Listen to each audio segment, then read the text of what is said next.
जो परम सखा है। धन्योस्ति संप्रदायोयम मरणम यत्र मंगलम। हमारे श्री वैष्णव संप्रदाय में, श्री वैष्णव संप्रदाय में लो तो श्री रामानुज, श्री निम्बार्क, श्री विष्णु स्वामी और श्री माधव, श्री ब्रह्म रुद्र सनका चत्वार संप्रदाय, चार संप्रदाय के आचार्य श्री भगवान रामानुजाचार्य, ब्रह्म भगवान मध्वाचार्य, रुद्र भगवान श्री विष्णु स्वामी। विष्णु स्वामी संप्रदाय जब लुप्त होने लगा तो श्री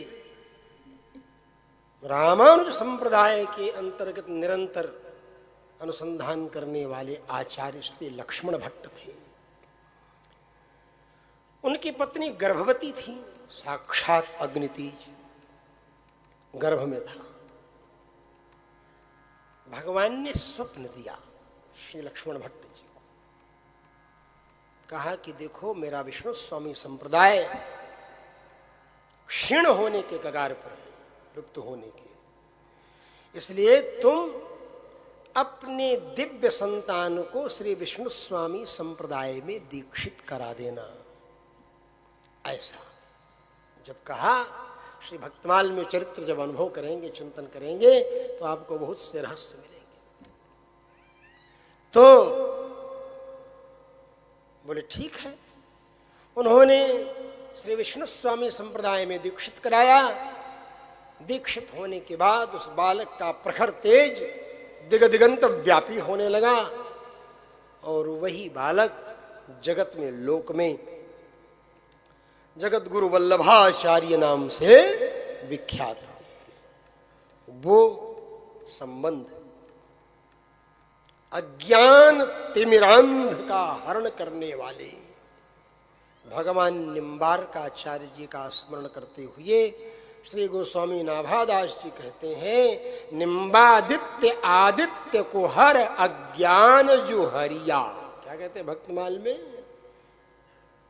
श्री ब्रह्म रुद्र सनका चार संप्रदायों का स्मरण करते हैं।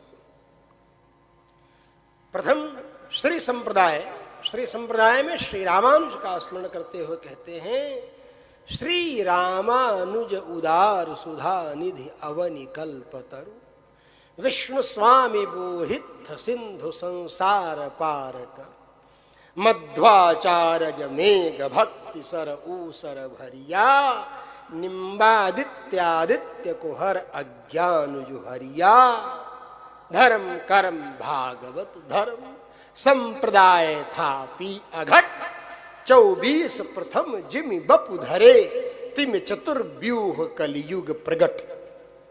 ये श्री गोस्वामी नाभादास जी अपने मुख से स्मरण करते हुए कहते हैं। तो श्री संप्रदाय में एक चना की दो दाल जैसे हो, वैसे भगवान श्री रामानुजाचार्य, भगवान श्री रामानंदाचार्य, इस तरह ये श्री संप्रदाय के अंतर्गत।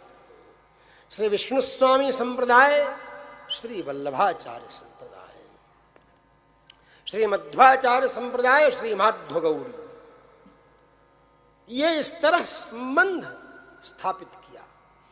और कहां तक गए? भगवान निम्बार्काचार्य जी का तो यहां से लेकर के मिथिला तक चले जाओ। मिथिला में फिर देखो, दास तो एक बार मिथिला में गया, यह श्री रामानुज दास एक बार क्या कई बार मिथिला जाने का अवसर लगा।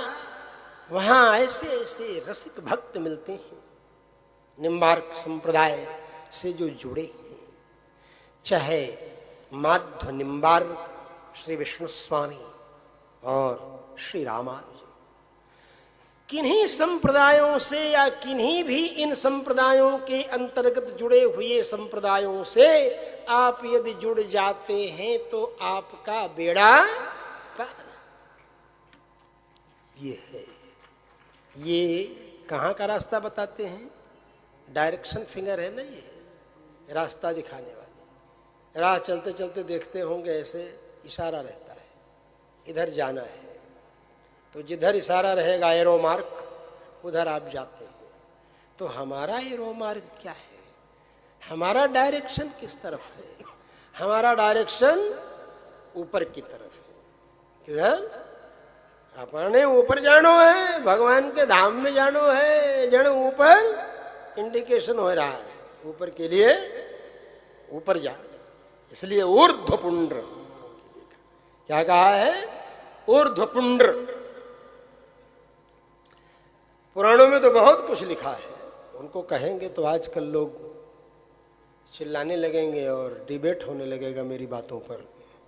इसलिए उन सब चीजों को गोस्वामी जी संभाल करके कहते हैं कि जे गावहीं चरित सम्हारे, जे गावहीं चरित सम्हारे, ते यही ताल चतुर रखवारे, ते यही ताल चतुर रखवारे, चतुर रखवारे, चतुर रखवारे, ते यही ताल चतुर रखवारे।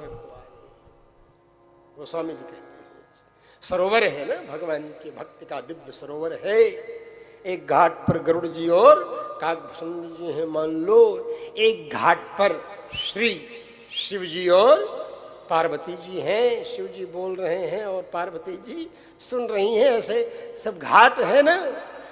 तो जे गावहीं यह चरित संहारे, भगवान के चरित्र को भी संहार करके गाना है। बोले क्यों?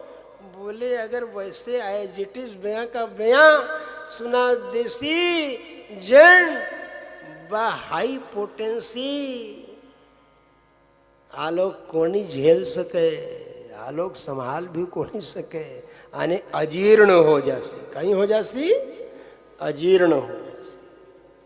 अजीर्ण हो जासे जन हाका मारसी, पुकारा करसी, कहीं करसी है, यही करेंगे, हल्ला करेंगे, शोर मचाएंगे। इसलिए भगवान के ये लोक पावन चरित्र,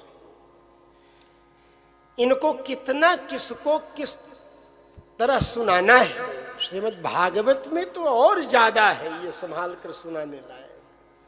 नहीं तो पाणिभ्याम योनिमाच्छाद्य का विश्लेषण कहां तक आप करते रहेंगे चीरहरण लीला के प्रसंग में।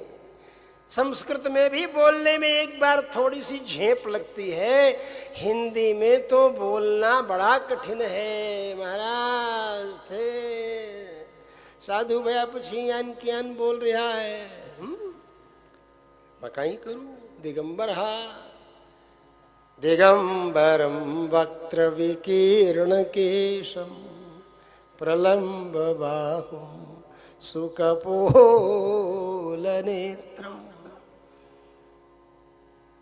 चार्वायताक्षम। भगवान सुखदेव का जो दिव्य वर्णन किया है वो यही वर्णन है, दिगंबरम। दिगंबर है तो बोले दिगंबर का मतलब क्या है? बोले बहुत कम कपड़े। बोले बिना कपड़े के वैष्णव रहते नहीं है, वैष्णव है। प्रहलाद नारद पराशर पुंडरीक व्यास अम्बरीश शुक शौनक भीष्म दाल रुक्मांग अर्जुन वशिष्ठ विभीषण आदि सब वैष्णव है। बोले तो दिगंबर कैसे सिद्ध होगा? बोले दिशि विद्येते अंबरे यस्य असो दिगंबर। दिशाओं में जिनके पीतांबर फरफरा रहे हैं, दुपट्टा फरफरा रहा है, आ रहे हैं, कौपीन है, दुपट्टा है। दिगेवांबरम ये समास करेंगे तो बात दूसरी है, और दिग अंबरम ये भी घट जाएगा। दिग अंबरम दिगंबर और दिगप्यंबरम दिगंबर और दिगेवांबरम ये तो दिगंबर जैन लोग होते ही आप जानते होंगे, ये समास वहां घटता है ज्यादा, दिगेवांबरम। लेकिन यहां तो दिगंबर कौन नहीं है संसार में? दुनिया में ऐसा कोई है ही नहीं जो दिगंबर न हो। बोले महाराज आप भी दिगंबर हैं। अब आप कहेंगे जन्म लिए उस समय दिगंबर थे। अरे नहीं, अभी भी दिगंबर हैं आप। बोले ऐसा कैसे है? बोले भाई आप अंदर लंगोटा पहन रखे हैं, लंगोटांबर है, लंगोटे के ऊपर कटिवस्त्र पहन रखे हैं, कटिवस्त्रांबर है, कटिवस्त्र के ऊपर चौबंदी पहन रखे हैं, कुर्ता पहन रखे हैं तो कुर्तांबर है, उसके ऊपर जैकेट पहन रखे हैं तो जैकेटांबर है, स्वेटर पहन रहते हैं तो स्वेटरांबर है, और सबके ऊपर तो दिशा पहन रखे हैं ना, दिशा तो सबके ऊपर रहेगी ना, तो दिगंबर है। तो दिगंबर तो सब है। सोचने की बात है, अनुभव होता है ना कई बार, बात विचार मन में होती, जब विचारधारा मन में चलती है, बात होती है मन में, तो मन में ये बात आती, बात तो सही है, दिगंबर, हमारा कोई विरोध नहीं है दिगंबर शब्द से। इसलिए सुखदेव जी दिगंबर थे, लेकिन इस पद्धति से दिगंबर थे। क्यों? क्योंकि वैष्णव लोग ऐसे रहते हैं। लोग बोलते हैं भाई इन आचार्यों के पहले कौन था? भगवान निम्बारकाचार्य जी के पहले वो वैष्णव संप्रदाय कैसे था? भगवान रामानुजाचार्य के पहले क्या संप्रदाय था? कौन सा संप्रदाय था? अरे और उसके बाद गपड़चौथ करते हुए, जबरपेली करते हुए, जबरदस्ती करते हुए कह देना कि हमारा ही संप्रदाय सबसे पहले था। इसका मतलब क्या हुआ? ऐसा कुछ नहीं है। संप्रदाय अनादिकाल से भगवान की भक्ति करने की एक परंपरा है। भगवान की भक्ति, भगवान का ज्ञान, भगवान का दिव्य तत्व, कस्मै येन विभासितो यमतुलो ज्ञान प्रदीप पुरा तद्रूपेण च नारदाय मुनये कृष्णाय तद्रूपिणा। ये संप्रदाय के अनुसार ही तो ज्ञान प्राप्त होता गया। संप्रदाय के अनुसार भगवान की भक्ति करने का ज्ञान प्राप्त हुआ। चतुस्संप्रदायाचार्यों ने, श्री वैष्णव आचार्यों ने जो ज्ञान दिया समाज को, वेदों के यथार्थ सिद्धांत का वर्णन करने के लिए ही तो भगवान ने इन चार संप्रदायों को अपने माध्यम से, संकल्प के माध्यम से उत्पन्न किया। भगवान ही तो इन चारों संप्रदायों के मूल में है। भगवान ही इन चतुस्संप्रदायों के मूल में है। भगवान ही हमारे भारतीय सभी संप्रदायों के मूल में है। अनादि निधनावच्छिन्न संप्रदायो वेदः, परंपरा से विद्वानों ने कहा है, अनादि निधनावच्छिन्न संप्रदायो वेदः। हमारे आचार्यों ने ये वेदों के अर्थ का सिद्धांत लोगों को ज्ञात हो, इसके लिए भगवान की भक्ति करना ही समस्त वेद शास्त्रों का अंतिम सिद्धांत है, भगवत भक्ति करना। इसीलिए हमारे चारों संप्रदाय ऊपर की तरफ ही तिलक लगाने का इशारा करते हैं, ऊर्ध्वपुंड्र धारण करते हैं, ऊर्ध्वपुंड्र। और ऊर्ध्वपुंड्र धारण जब करते हैं ऊपर की तरफ, तो चरण अपना रख करके और पीछे नीचे। तो तिलक में, बोले तिलक में भेद है? बोले तिलक में कोई भेद हो, लेकिन लकीर तो दो है। भगवान के चरणारविंद का चिंतन करने के लिए आसन तो किसी भी प्रकार का होता है। आसन यहाँ बिंदु के रूप में करके और उसी से चरण को दोनों सटा दिया तो फिर हो गया, आसन हो गया।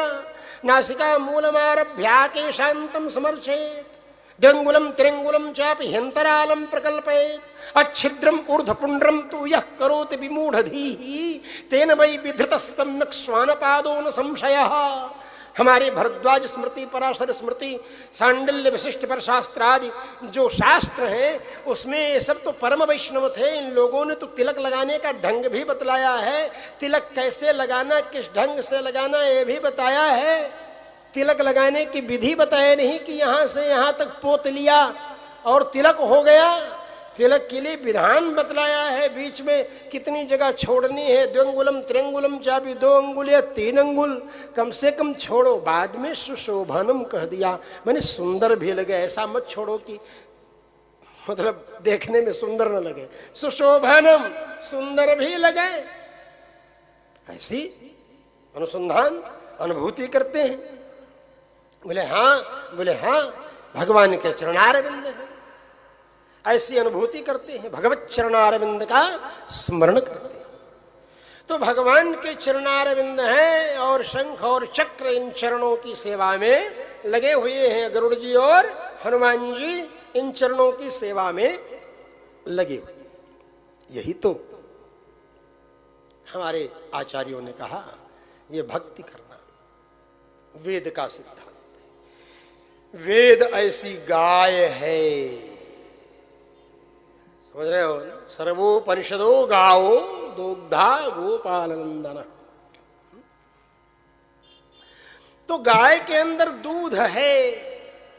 दूध कहां से निकलता है? पूंछ से, मुंह से नहीं। दूध जहां से निकलेगा, स्तन से निकलेगा। बोले स्तन में हम अपने से एक छेद कर देंगे, उसमें से दूध निकाल लेंगे। बोले अपने से छेद करोगे सुई से तो खून निकलेगा, दूध निकलने वाला नहीं है। बोले तो बोले जो भगवान ने छिद्र निर्धारित कर रखे हैं श्री ब्रह्मरुद्र सनकाः, इन्हीं छिद्रों के माध्यम से वह ज्ञानामृतम दुग्धम, वो ज्ञान का दुग्ध निकलने वाला है।